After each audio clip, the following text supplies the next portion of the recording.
はい、皆さんこんにちは。エコトライブの鈴木です。今回は2024年アメリカ大統領選挙に関するテーマで話してみようと思っています。今回はですね、6つのトピックに分けて話をしていきます。で、3つ目にこれまで大統領が変わった時に感じたこと。2017年にオバマ大統領からトランプ大統領に変わった時に記憶として残っているのは、トランプさんが掲げた Make America Great Again。これは分かりやすいスローガンでしたね。この人ならやってくれるかもっていうね、期待感が強かったです。トランプさんはですね、もともとビジネス経営者っていうこともあって、特にビジネス界隈からの期待が大きかった印象ですね。トランプ大統領の看板政策といえば、なんといっても大規模な税制改革。これでですね、法人税率が 35% から21% に大幅に引き下げられたんですね。でこれによってたくさんの企業が設備投資を行うことができるようになったし、人の雇用も増えて所得が増えました。でその結果、企業の利益増加をもたらして、でこれが株式市場の急成長につながったんですね。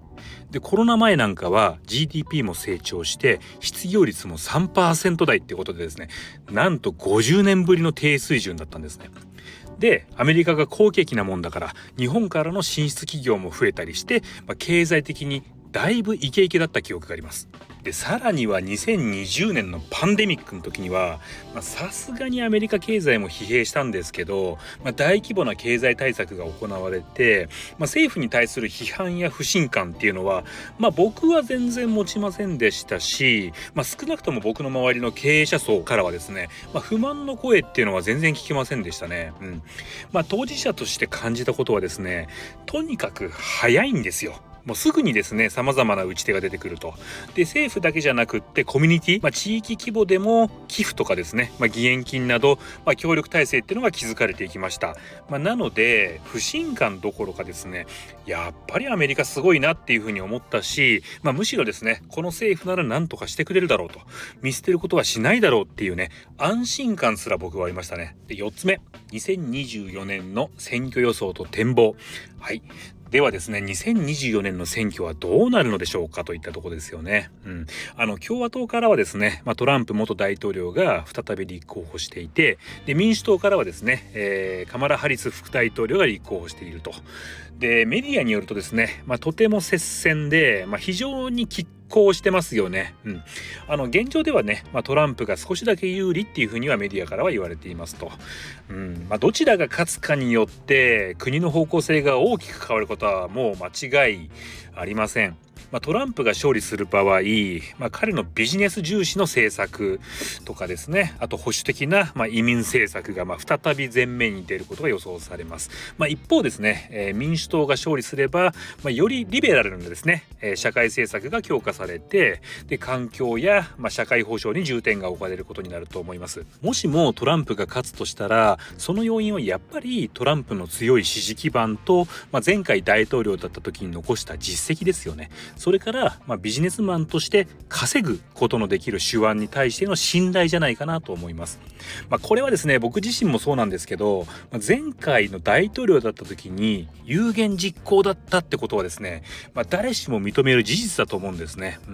確かにですね、トランプさんっていうのは過激な発言とか、移民に対する差別的な発言もあるんですけど、もちろんね、それはそれでダメなんですけど、それを超えるだけの成果っていうものは上げてきたように思いますね。で一方でハリスの方は、バイデン大統領の後釜としてですね、急遽表舞台に名乗りを上げたわけなんですけど、ピークはですね、あの時だったのかなっていうのが、メディアでは言われています。そこからはね、具体的な政策っていうものなかなか出てないのかなと。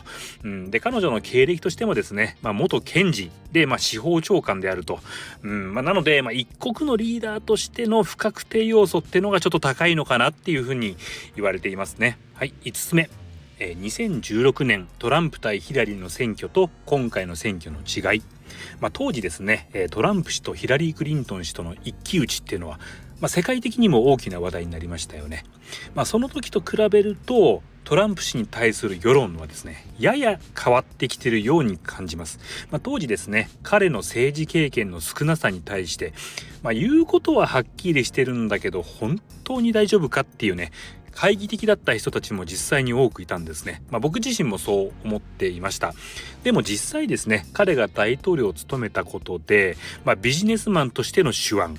それからリーダーシップとしての手腕がですね、国の政策にどのように影響するかっていうのを目の当たりにした人も多かったと思います。でそれから最近で印象的だったのは銃撃事件がありましたよね。結構衝撃的でしたね。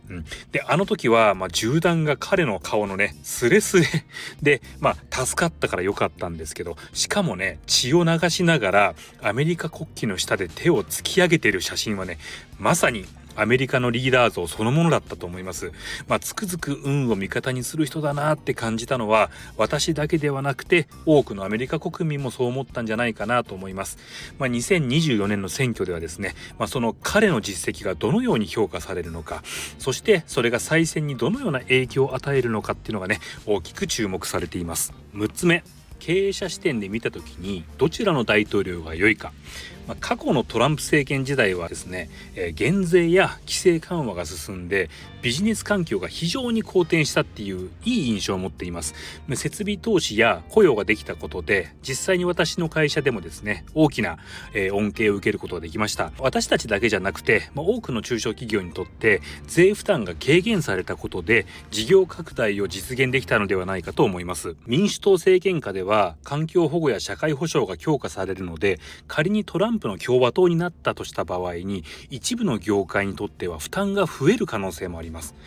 例えばトランプは電気自動車に対するインセンティブをなくすっていう発言もしてますから、一部の自動車メーカーや充電器メーカーなどにとってはかなり痛手になると思います。それから移民政策なんですけど、外国人に対するビザの発給などの影響も気にはなりますね。私たちみたいな外国人で構成される日系企業なんかはですね、ビザの取得自体が難しくなってしまうと、労働の確保がそもそも難しくなりますよね。それから移住者が減るってことを考えていくと、私たちの売り上げに与える影響も結構あるんじゃないかなと思います。ただここに関しては、前回のトランプ政権の時にはですねあまり感じることはなかったので、そこまで気にはしていないんですけど、なんであくまで不法移民に対して厳しくするだけで真っ当に申請している人に対して厳しくならないのであればですね、そこまで影響はないのかもしれません。ですのでいくつかの懸念点はありますが、利点と懸念点とのバランスで考えると、社会全体の安定性や、福祉が向上することで長期的にはポジティブな影響があるんじゃないかなと思います。結論としてはどちらも一長一短ありますが、ビジネス面だけを見るとトランプ政権の政策は、経営者にとってですね有利に働く部分が多いのではないかなと思います。